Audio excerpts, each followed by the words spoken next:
Atau di copy sama format saja ini ya linknya ya. Biar kita mulai ya. Bisa? Mbak Kormat, Mbak Aura? Ya, Bu. Di copy aja ya ininya ya. Barcode-nya. Nanti untuk barcode-nya. Ya. Ya, siap. Oke, jadi kita mulai saja ya. Baik, kita mulai ke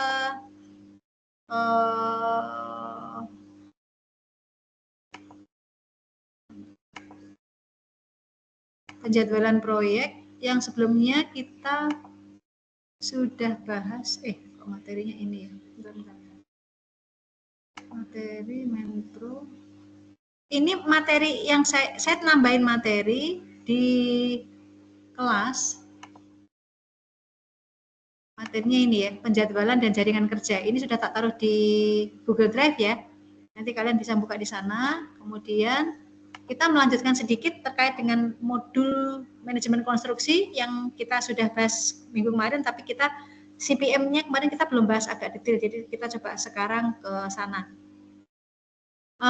Ini sudah terlihat, saya membuka di modul 12, manajemen konstruksi. Terlihat di layar? Sudah, Bu. Oke, saya lanjut ke bawah. Oke, atau saya tadi kalau di sini nggak bisa pakai pen, mungkin saya pakai manajemen konstruksi. Apa yang di sini ya? Ini ya, manajemen konstruksi. Jadi tadi saya sudah di kelas A, kita tahu penjadwalan proyek itu secara umum yang kita kenal ada 3, mulai dari bar chart, kemudian kurva S, kemudian critical path method, atau ini yang biasanya kita sebut sebagai network analysis ya. Network analysis atau jaringan kerja gitu ya. Nah, kemudian untuk jadwal bar chart kita sudah paham, dan kurva S kita juga sudah paham ya kemarin ya, bagaimana kita membuat kurva S gitu ya. Kita sudah paham. Jadi ini kemudian kegiatannya apa saja, yang terlibat siapa, kemarin kita sudah bahas itu. Kalau nggak salah kemarin kita kasih contoh ini ya, jadwal pekerjaan itu jadwal pekerjaan itu yang terlibat siapa saja, berapa lama begitu ya. Jadi nanti kegiatannya apa saja, berapa lama, nah, kemudian bobotnya bagaimana menentukan bobot. Menentukan bobot berarti kita mesti ngelihat nih yang terlibat di pekerjaan ini siapa saja, berapa lama waktunya begitu ya. Karena untuk menghitung biaya itu, jadi sebenarnya bobot ini menggambarkan biaya sih.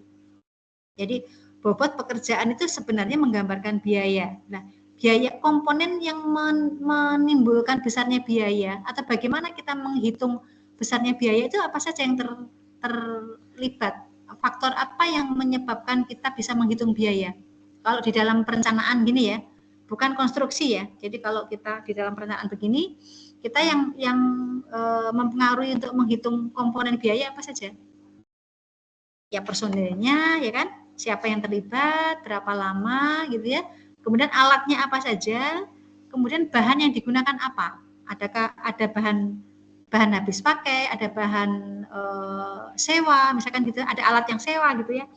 Jadi ada alat yang bisa sewa, ada alat yang habis pakai atau bahan habis pakai gitu ya. Jadi yang terlibat atau yang komponen yang untuk digunakan untuk menghitung biaya yang akhirnya bisa dipakai untuk menghitung bobotnya itu adalah ya berapa tenaga yang terlibat siapa saja, kemudian alatnya apa, ada bahannya apa. Jadi biasanya kita itu ada jadwal pekerjaan. Biasanya kita gitu kalau mau menghitung itu ada jadwal pekerjaan. Nah, kita misalkan melihat jadwal pekerjaan aja ya. Jadi nanti ada jadwal pekerjaan itu seperti yang kemarin kita bahas itu ya. Nah, di jadwal pekerjaan ini biasanya nanti kita akan melihat, misalkan ini pekerjaan persiapan, pekerjaan persiapan itu apa saja, butuh waktunya berapa, kenapa muncul bobot ini, Jadi muncul bobot ini tuh sebenarnya pertimbangannya adalah siapa sih yang terlibat di waktu ini. Jadi waktu pekerjaan persiapan itu misalkan dilaksanakan di bulan Maret nih, dijadwalkan di bulan Maret. Kemudian kita akan melihat nih di keterangan siapa sih yang terlibat untuk memudahkan personel yang terlibat siapa. Nah, personel yang terlibat siapa. Nah, kemudian ini biasanya kita personel yang terlibat kita bisa melihat di jadwal personel. Nah, jadwal personel gitu. Personelnya yang terlibat siapa saja, misalkan itu.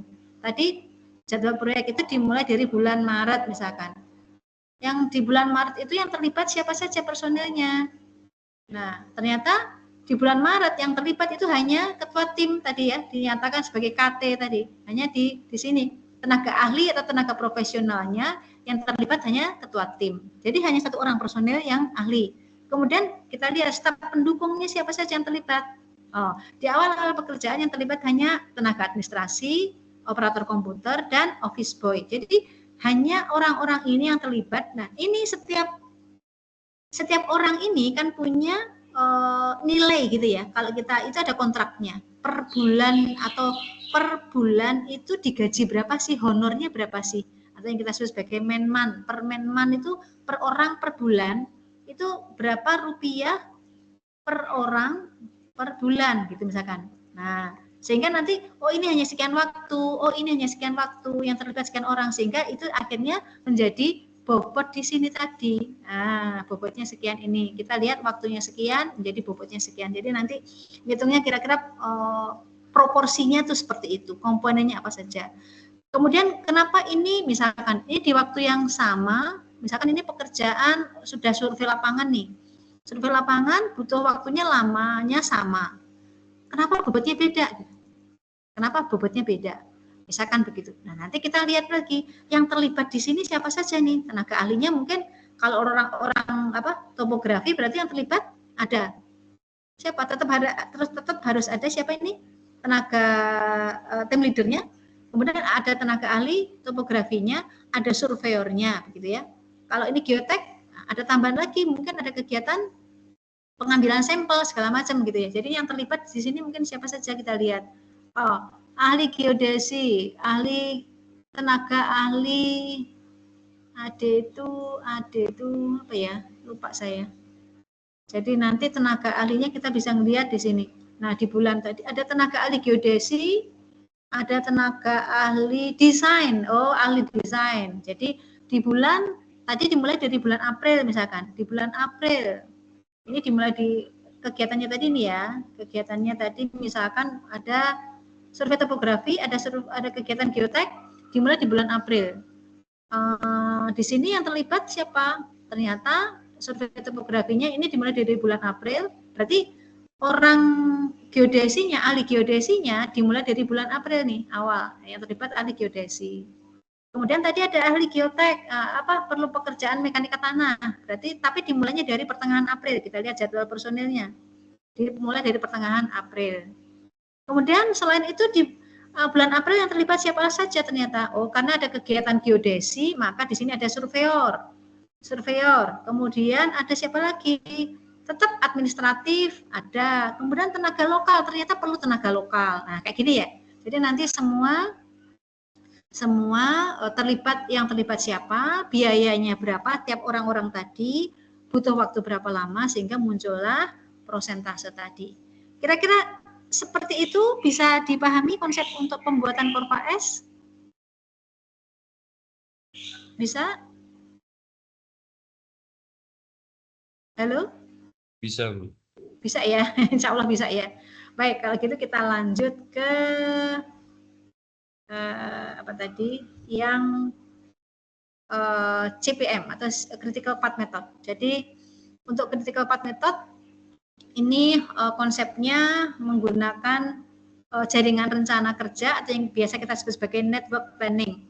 Syaratnya ini memang menggunakan logika urutan dan ketergantungan pekerjaan. Jadi harus tahu pekerjaan mana yang harus diselesaikan terlebih dahulu, kemudian diikuti oleh pekerjaan apa. Kemudian harus tahu perkiraan waktunya itu berapa lama setiap item kegiatan. Kemudian satuan waktunya itu bisa ya tergantung ya lamanya kegiatan, apakah tahunan, apakah bulanan, ataukah mungkin hanya menitan gitu ya. Kalau misalkan kalian yang butuh waktu menitan kira-kira apa? uji lab misalkan ya, mungkin hanya butuh waktu sekian menit untuk, kalau saya menggunakan alat ini sekian menit, kalau saya menggunakan alat ini sekian menit, mungkin ya, saya kalau di lab mungkin apakah bisa seperti itu ya. Jadi waktunya ini biasanya dalam durasi kerja bisa harian atau mingguan atau mungkin bulanan ya, tergantung lamanya kegiatan. Kemudian contoh kegiatan tadi di sini nanti ada dalam bentuk note itu di awal-awal kegiatan sampai akhir kegiatan, dan setiap berhenti kegiatan itu ada, setiap end kegiatan itu ada note-nya begini. Kita kasih nama, kita kasih nomor. Nah, ini adalah nama kegiatannya. Di sini itu ada nama kegiatan, ada waktunya, ya. Ada nama kegiatannya apa saja, waktunya berapa, gitu ya. Nama kegiatan, waktunya. Tapi mungkin ini ini nggak kelihatan kegiatannya. Nanti kita lebih gampang ke file yang berikutnya yang saya share belakangan. Jadi kita langsung lihat ke konsep ini ya, ke konsep yang penjadwalan. Ini filenya udah saya share di kelas, di grup materi. Jadi kita langsung ke network analysis. Kalau sebelumnya kan metode GAN itu yang apa? Yang bar chart. Sekarang kita ke network analysis. Jadi ke jaringan kerja atau network analysis ya. Kita lihat. Nah ini. Atau yang kita biasanya menyebutnya sebagai CPM tadi, critical path method. Judul metodenya sih metode jaringan kerja ya, network analysis, tapi tujuannya biasanya mencari jalur kritisnya, atau kita sebutnya sebagai critical path method tadi, CPM. Kemudian kita lihat, kita preview ya. Nah, pada metode ini sebenarnya ini untuk menjawab atau untuk melengkapi metode sebelumnya yang di metode GAN ini biasanya kita sebut sebagai yang metode bar chart tadi ya. Metode bar chart kita nggak bahas ini karena kita sudah tahu. Kemudian untuk melengkapi ini karena di metode sebelumnya itu belum terlihat berapa lama perkiraan waktu penyelesaian itu. Bar chart ini kita tahunya ya pokoknya dari awal sampai akhir gitu ya. Nah, kalau di metode yang CPM ini, dari CPM ini kita bisa melihat berapa lama perkiraan waktunya proyek itu selesai, kemudian kegiatan mana yang bersifat kritis. Kita bisa melihat ini, kegiatan mana yang bersifat kritis dalam hubungannya dengan penyelesaian proyek. Kemudian apabila terjadi keterlambatan dalam pelaksanaan kegiatan tertentu, ini bagaimana yang ditimbulkan, itu kita bisa tahu itu dampak yang ditimbulkan ini mana sih akan terlambat kalau ini misalkan salah ngambil jalur misalkan gitu ya. Dan kita harus memperbaikinya itu bisa dengan cepat. Ya. Kemudian prosedurnya dalam membuat network analysis ini kita mesti mengkaji dan memecah lingkup proyek, memecah lingkup proyek menjadi komponen yang lebih kecil ya. Contohnya tadi saya memberi contoh di ini tadi. Misal ini adalah pekerjaan pembuatan bendung. Ini kita judulnya kan pekerjaan membuat bendung ya. Nah, kita buat komponen yang lebih kecil lagi. Misalkan komponen besarnya kita buat pekerjaan persiapan, pekerjaan survei lapangan gitu ya.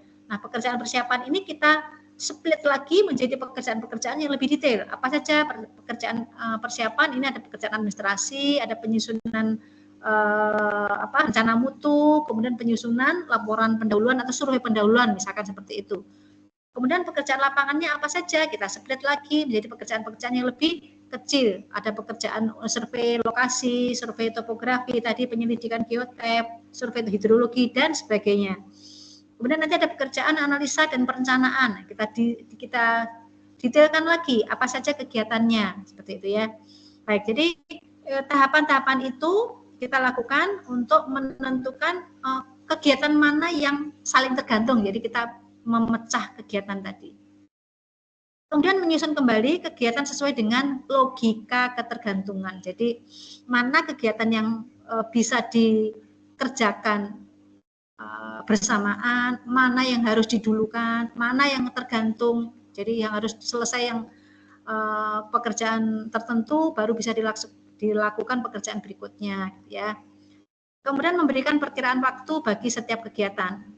ya, perkiraan waktunya kita bisa melihat kalau jalur ini berapa lama, jalur ini, dan mengidentifikasi jalur kritis. Kemudian mencari jadwal yang paling ekonomis dan optimal. Kemudian kita mungkin ada beberapa kaidah hubungannya dengan metode analisis network atau ini ada biasanya ada simbol anak panah atau arrow, tanda ini menunjukkan arah kegiatannya ya. Jadi kegiatan mana, pendahulunya itu siapa atau yang kegiatan sebelumnya apa, di berikutnya itu nanti peristiwa berikutnya itu apa. Jadi kegiatan ini didahului oleh apa, diikuti oleh apa gitu ya. Didahului oleh apa dan diikuti oleh apa. Jadi metode ini, kegiatan ini disebut sebagai activity on arrow atau EOE gitu ya, activity on arrow. Digambarkan sebagai anak panah yang menghubungkan dua lingkaran yang mewakili dua peristiwa. Peristiwa satu, peristiwa A, peristiwa B, atau kegiatan A ini menghubungkan antara kegiatan atau event A dan event B gitu ya. Nah, metode ini termasuk dalam metode CPM ya, atau PAT ini, atau CPM atau Critical Path Method ini termasuk dalam kategori yang ini. Arrow on arrow, activity on arrow. Kemudian ada kegiatan berikutnya kalau menggunakan node on activity atau activity on node. Jadi kalau ini anak panah hanya menunjukkan hubungan antar kegiatan yang disimpulkan dalam bentuk kotak maupun lingkaran. Ini bisa sebenarnya sama aja ya, mau kotak mau lingkaran, tapi ini menunjukkan hubungan peristiwa. Jadi sebenarnya sama saja, tetap menunjukkan ini A itu A akan dilaksanakan, setelah itu baru dilaksanakan kegiatan B. Jadi saling tergantung, kegiatan B itu tergantung dari kegiatan A. Kemudian simbol lingkaran atau node ini menyatakan event tadi ya, misalkan titik 1, titik 2. Kemudian event ini event atau peristiwa adalah satu titik waktu di mana semua kegiatan atau sebelumnya atau predecesornya telah selesai. Jadi kegiatan sebelumnya itu telah selesai, kemudian diikuti oleh kegiatan setelahnya atau suksesornya. Ya. Sebaiknya setiap node diberi nomor kegiatan tadi ya, nomor 1, nomor 2 gitu ya. Kemudian simbol anak panah dengan garis putus. Ada garis putus biasanya ini untuk menggambarkan dummy. Dummy itu apa ya? Semu ya. Hubungan semu gitu ya, fiktif gitu. Biasanya kegiatannya tidak ada atau kegiatannya fiktif dan ini tidak memiliki durasi, tidak memiliki sumber atau resource. Nah, dummy biasanya digunakan untuk menghubungkan ketergantungan antara dua event atau lebih kan. Jadi kegiatan yang merupakan dummy biasanya kegiatan yang paralel begitu, tapi kegiatan paralel tapi nanti diikuti oleh kegiatan berikutnya. Nah, jadi kegiatannya biasanya fiktif ya. Nanti kita lihat contohnya seperti apa. Jadi contohnya di sini misalkan ini ada kegiatan paling gampang di sini ya. Oke. Nah, ada kegiatan dalam jaringan kerja sebelumnya tadi ini berhenti nih, nggak ada sebelumnya garis ini tadinya nggak ada, garis ini nggak ada. Jadi saya menerangkan bahwa kegiatan A itu menghubungkan kegiatan awal sampai kegiatan B itu diikuti oleh, jadi kegiatan B akan bisa dikerjakan apabila A dikerjakan, C bisa dikerjakan apabila B dikerjakan. Artinya kegiatan C ini hanya bisa dilaksanakan saling series ya, A, B, baru C. Nah, setelah kegiatan C baru ada kegiatan lain yang bisa dilaksanakan paralel. Apa saja? Ada kegiatan E, ada kegiatan G, ada kegiatan D, misalkan gitu. Kemudian di sini ternyata untuk kegiatan H ini bisa dilaksanakan apabila kegiatan F, kalau gini bisa bahasanya gimana nih? Kegiatan H bisa dilaksanakan apabila kegiatan sebelumnya selesai. Kegiatan sebelum H apa ini? Kegiatan sebelum H? Kegiatan apa? Kegiatan sebelum H adalah kegiatan apa? F dan G. F dan G. Oke, F dan G. Kemudian kalau kegiatan J, kegiatan J sebelumnya adalah kegiatan D ya. Oke. Jadi kemudian ternyata setelah ini itu ada pertanyaan. Jadi finishnya itu di kegiatan I ya, finishnya di kegiatan I. Tapi ternyata ada setelah kegiatan J itu ada kegiatan K.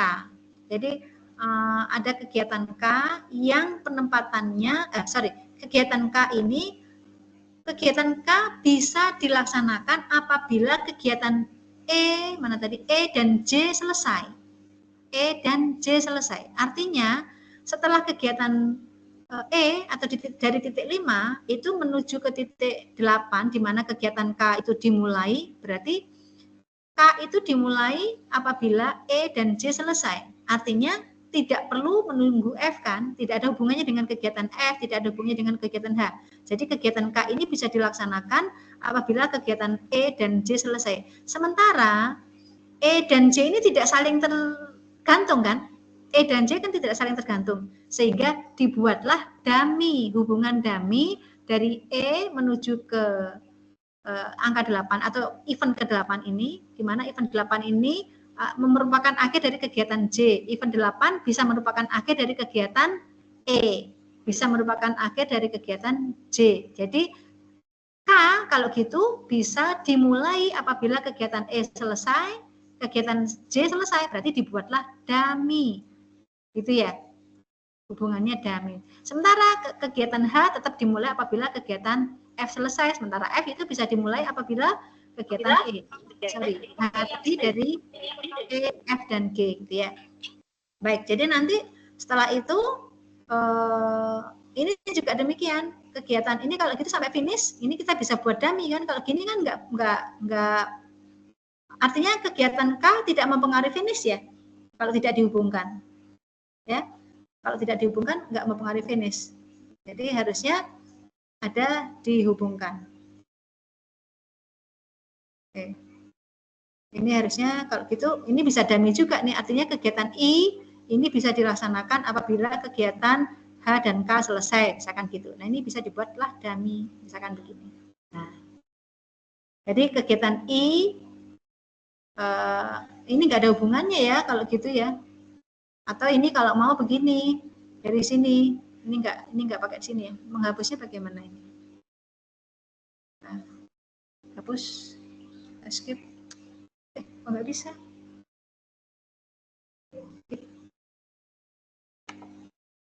Dari mana?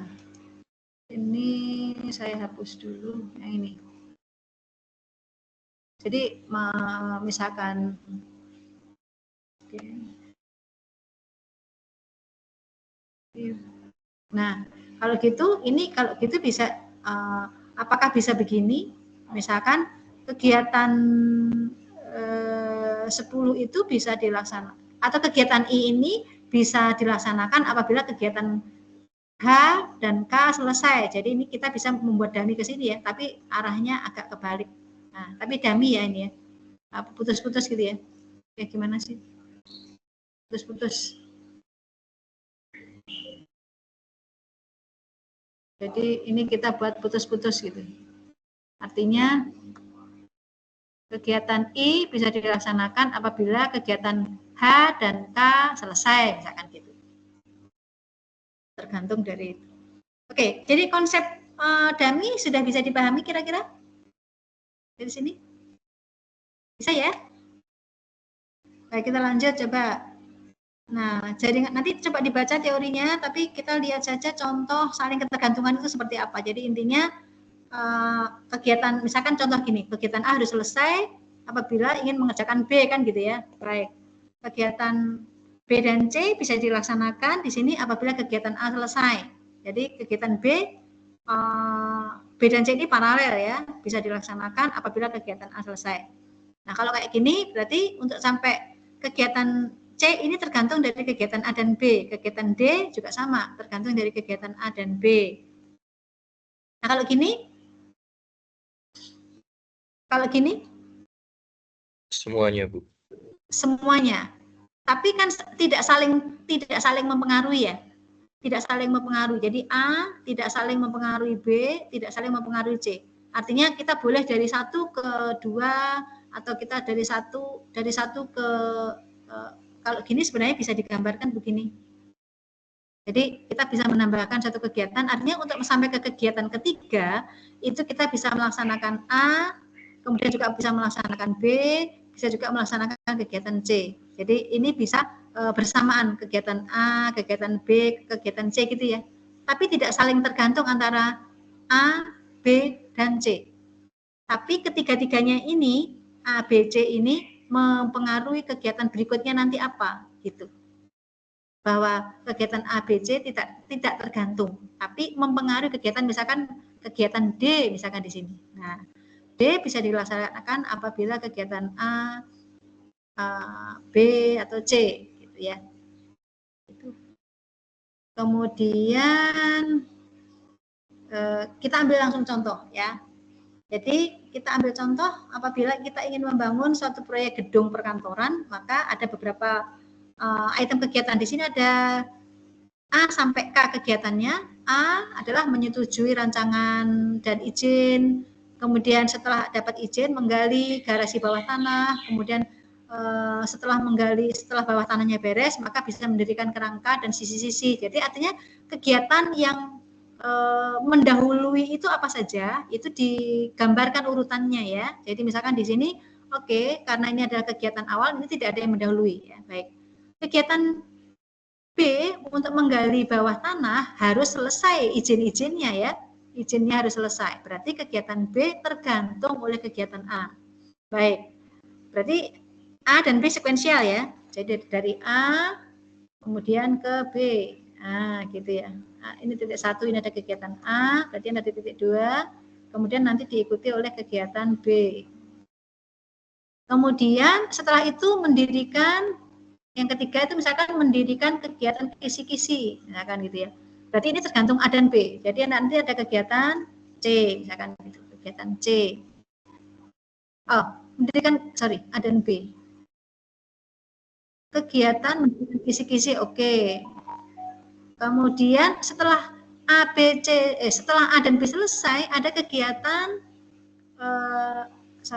setelah kegiatan A dan B selesai, C selesai, barulah ada kegiatan D, E, F yang waktunya agak berbeda, tetapi semua kegiatan ini menunggu kegiatan C selesai ya.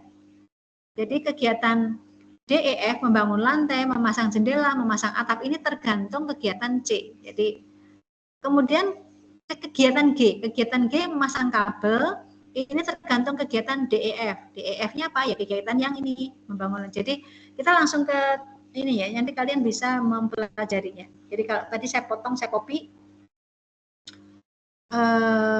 kegiatannya tadi, itemnya ini. Jadi kegiatan A,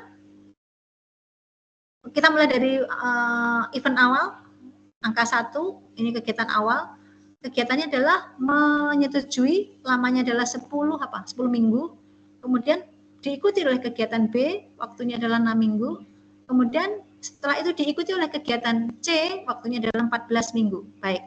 Setelah itu, setelah selesai kegiatan C, maka diikuti oleh kegiatan lainnya, yaitu kegiatan DEF. DEF ya.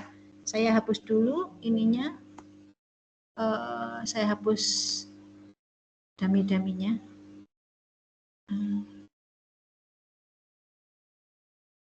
Oke. Ya. Oke. Nah, jadi setelah kegiatan C, maka diikuti oleh kegiatan DEF yang bersamaan waktunya. Mulainya itu bersamaan, dimulai dari event keempat ini, DEF. Waktunya ada 6 minggu, 3 minggu, 3 minggu. Setelah kegiatan DEF, ternyata kegiatan yang tergantung oleh kegiatan D apa? Untuk kegiatan I, ya. Setelah D, maka akan diikuti oleh kegiatan, kegiatan H ya. Kegiatan H itu tergantung DEF. Kegiatan H tergantung oleh DEF. Tapi sebelumnya ada kegiatan G ya. Kegiatan G tergantung memasang kabel. Kegiatan G tergantung DEF. Kegiatan G tergantung DEF. Artinya setelah DEF maka ada kegiatan G. Tiga-tiganya ya mempengaruhi itu. Kemudian setelah G kemudian setelah G ada kerjaan I yang tergantung oleh D. Jadi hanya D saja untuk kegiatan I, ya. Kemudian setelah itu ada kerjaan J. J tergantung I dan H. Oh, berarti setelah G kan ada kegiatan H nih. Setelah G ada kerjaan H, di mana H itu tergantung kegiatan G. Jadi kan gini. Jadi kalau gitu untuk setelah DEF itu DEF, kemudian G, setelah G kegiatannya H. Nah, dari sini kegiatan G itu kegiatan G, H berurutan. Kemudian kegiatan J itu tergantung kegiatan D. Jadi kegiatan J tergantung kegiatan D, ya. Jadi salah saya. Kegiatan I tergantung kegiatan D.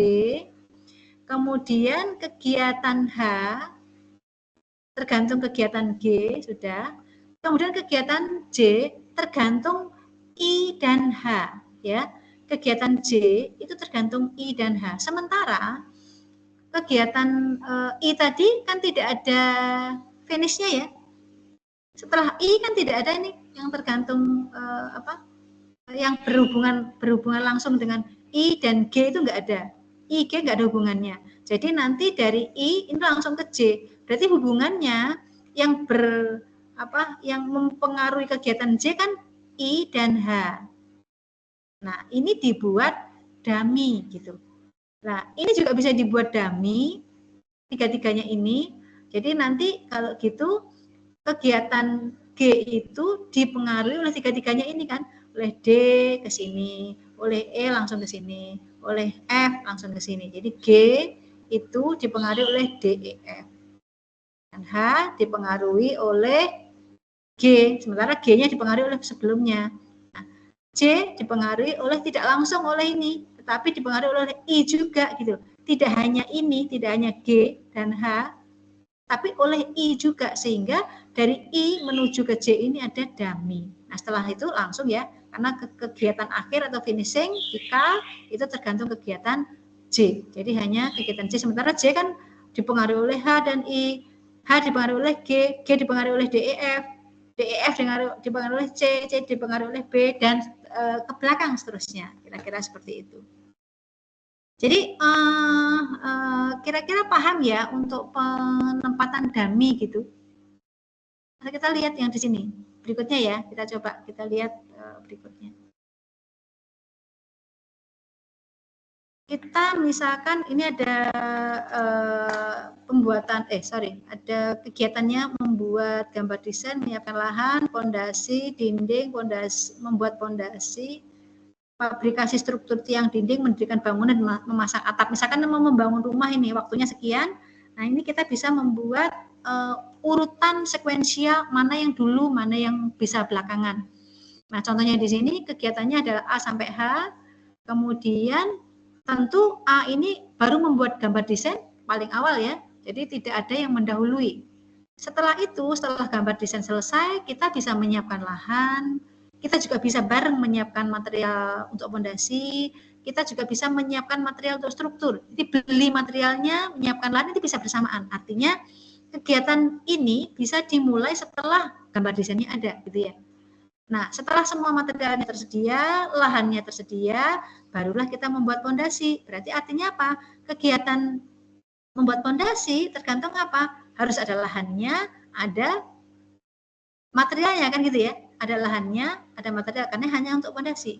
Nah, begitu membuat struktur, berarti harus ada fondasinya sudah ada, lahannya sudah ada, bahan strukturnya juga sudah ada. Jadi saling terkait. Berikutnya atap berarti bisa dibangun apabila fondasi materialnya juga ada, sudah terbangun fondasinya juga, gitu, ya. Pekerjaan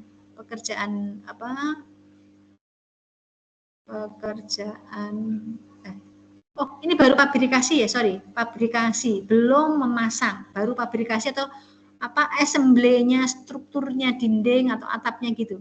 Nah, begitu mendirikan bangunan, berarti fondasi kan harus sudah ada nih. Fondasi berarti mendirikan bangunan harus sudah ada material atau fondasinya sudah ada, kemudian bahan strukturnya juga sudah ada. Kemudian memasang atap tentu setelah semua lahannya sudah selesai, fondasinya sudah dibangun, strukturnya sudah dibangun, kemudian fondasinya sudah dipasang, ya sudah berdiri bangunannya, barulah membuat atap. Nah, kemudian ini. Nah, tadi penggunaannya dummy itu supaya jelas di sini ya. Jadi tadi kegiatannya ada A sampai H, mana yang saling tergantung, kegiatan A bisa diikuti oleh 3 kegiatan berikutnya yang tidak saling tergantung, ya, tidak saling mempengaruhi. Ada kegiatan menyiapkan lahan, ada kegiatan membeli material struktur, ada kegiatan membeli material fondasi misalkan. Material strukturnya di sini, material fondasinya di sini. Artinya 3 kegiatan ini bisa dilaksanakan bersamaan dengan endingnya kita buat satu node ending kegiatan, ending event, ya. Nah, dari ending event ini dimulai lagi kegiatan berikutnya. Nah, setelah kegiatan menyiapkan lahan, ini tadi ada kegiatan ada yang dipengaruhi oleh kegiatan B dan C. Kegiatan B dan C, kegiatan E. Nah, ternyata jadi setelah B dan C ini kita bisa membuat ada kegiatan E gitu ya. Tapi karena ini bersamaan waktunya, maka kita bisa membuat dummy arah panahnya ke sini.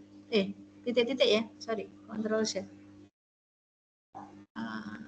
Kita ini titik-titik ya, dummy ya. Kita delete dulu ini. Nah, kita buat dummy.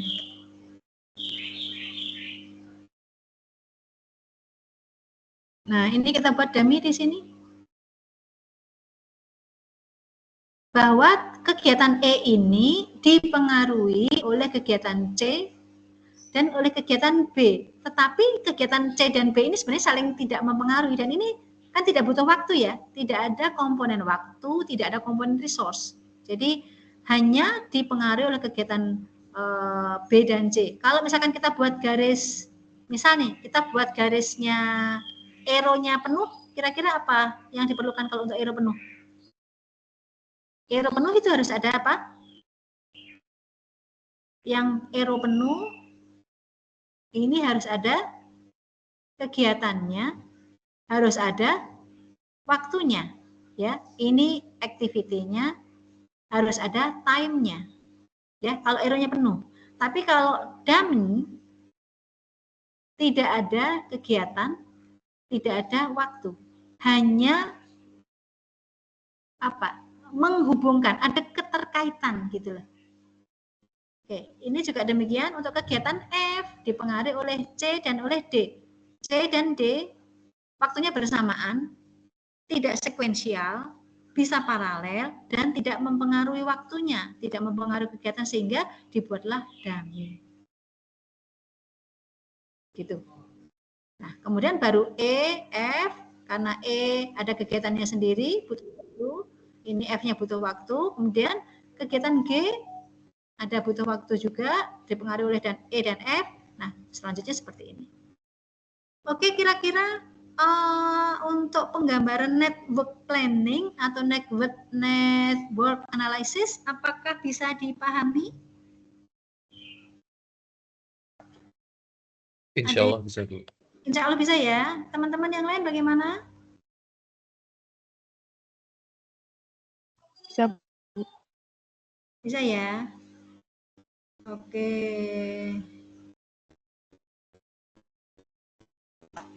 Nah, kalau begitu saya keep ini filenya ini yang di saya. Tapi file yang di kalian belum dioret-oret. Apakah nanti perlu yang dioret-oret ini? Perlu nggak kira-kira? Kalau perlu ini saya save, file save as saja ya. Saya save as, kemudian nanti saya di kelas lagi. Ini kan masih PPT yang dioret-oret ya. Save as, saya coba save as. Nanti saya share di kelas. Terus untuk penugasannya, saya taruh di Teams ya. Saya taruh di sini, save as, penjadwalan kerja. supaya bisa di ini saya PDF kan, coba rubah enggak? Sip.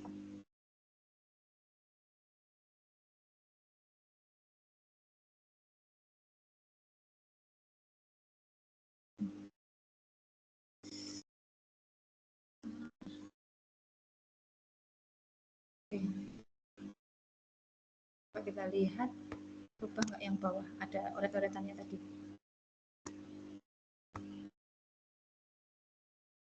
Enggak ya? Oke. Oke.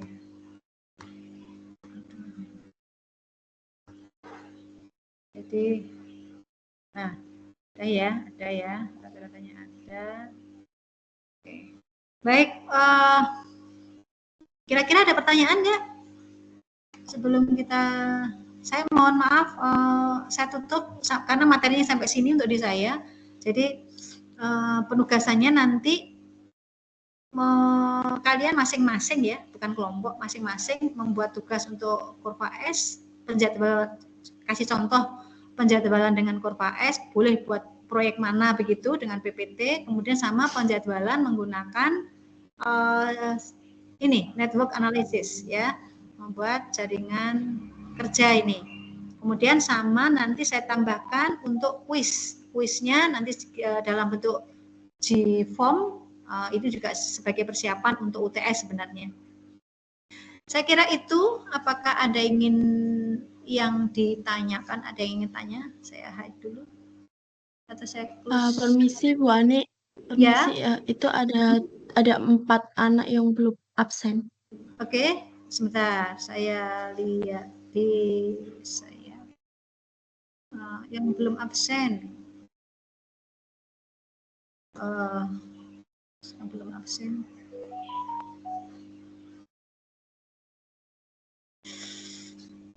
Ada yang 4. Siapa Mbak?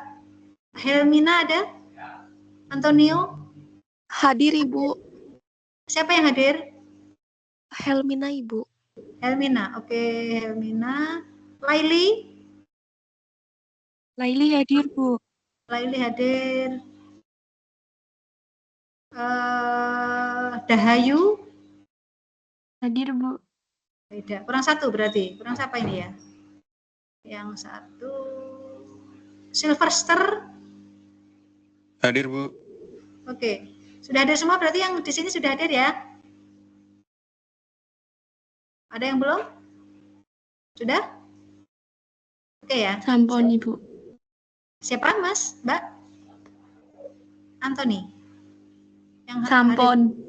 Oh, sampun. Oke, sampun. Oke. Oke, terima kasih. Mohon maaf teman-teman, saya tutup sampai di sini. Sekali lagi nanti untuk tugasnya saya set di Teams ya, mungkin agak maleman. Kemudian, tapi intinya kalian membuat PPT maksimal 10 halaman masing-masing untuk kurva S sama CPM, dan saya membuat tugasnya, kuisnya nanti tak bikin dalam bentuk G-form saja, multiple choice, kemudian atau kalau untuk kuisnya kayaknya apakah multiple choice atau enggak ya, nanti kita lihat ya. Tapi nanti kita pengumpulan tugasnya di kayak gini ya. Jadi nanti ini nama NIM, kemudian tugasnya, file tugasnya, linknya saja. Jadi kan kalian punya Google Drive masing-masing kan. Jadi nanti linknya tugas di mana, linknya kuis di mana gitu ya. Oke, saya kira ini saya share nggak sih? Saya jangan-jangan nggak nge-share. Saya kelihatan ya? Saya masih kelihatan kan contohnya ini? Kelihatan Mbak? Kelihatan Bu. Baik ya, kayak gini ya. Jadi nanti saya tinggal ngecek mana tugasnya. Jadi nanti contohnya kayak gitu. Jadi langsung tinggal ngelink. Baik, saya kira itu. Mohon maaf sebelumnya. Ini minggu terakhir kita Ramadan. Ada tinggal berapa hari Ramadan, dan kita mungkin ketemu insya Allah di UTS. Untuk itu sebelum Lebaran saya mohon maaf lahir batin jika ada kesalahan, dan selamat mengerjakan tugas, selamat mudik yang di rumah, yang sudah di rumah kamu halaman masing-masing, jaga kesehatan selalu, jangan lupa meskipun libur ya tetap harus punya tugas ya ini ya, ini belum libur ya. Baik, terima kasih kembali kita. Oh, Ani, mohon Ya. maaf. Ya. Untuk tenggat tugas dan timeline kuisnya itu di hari apa, Bu? Minggu ini gitu ya. Minggu ini, Oh, minggu nih. depan. Atau sebelum, intinya sebelum inilah ya. Kita libur tuh kapan toh? Liburnya 28 ya? Liburnya 28. Lebaran itu tanggal berapa, Mbak? Lebaran tanggal 1 ya? Lebaran tanggal berapa sih? Lebaran tanggal berapa, Nuk? Lebaran tanggal berapa? Ada 1, Bu. Tanggal 1. Ya udah sebelum lebaran, berarti tanggal 29. Ya. Sebelum lebaran ya. Tanggal 9 masih 5 hari kan ya? 26, 27, 28, 29. Oke, 22. Ya tanggal sebelum lebaran lah intinya supaya pas lebaran, pas liburan nggak punya utang. Ya. Gitu. Oke ya, gitu ya kira-kira. Saya close, stop sharing. Kemudian, oke. Ya. Oke, kita akhiri. Terima kasih sekali lagi. Selamat berlebaran. Meskipun masih beberapa hari. Mohon maaf lahir batin. Sekali lagi mohon maaf lahir batin kalau ada kesalahan. Kita mudah-mudahan sampai akhir Ramadan bisa menjalankan dengan baik dan ketemu lagi di UTS insya Allah. Baik, terima kasih. Assalamualaikum warahmatullahi wabarakatuh. Selamat pagi. Maaf lahir batin Ibu, selamat pagi, terima kasih. Ya, saya off ya.